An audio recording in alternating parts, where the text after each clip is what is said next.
பாரமான சிலுவை என்று இறக்கி வைக்கவில்லை, கூர்மையான ஆணி என்று புறக்கணிக்கவில்லை. பாரமான சிலுவை என்று இறக்கி வைக்கவில்லை, கூர்மையான ஆணி என்று புறக்கணிக்கவில்லை. என்னை யோசித்தீரே, என்னை நேசித்தீரே, எனக்காக ஜீவன் தந்தீரே.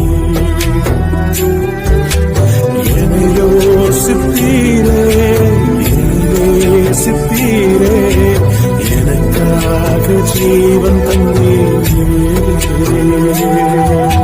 தடுமாறும் கால்களை கண்டே, கண்கள் குளமாகி போ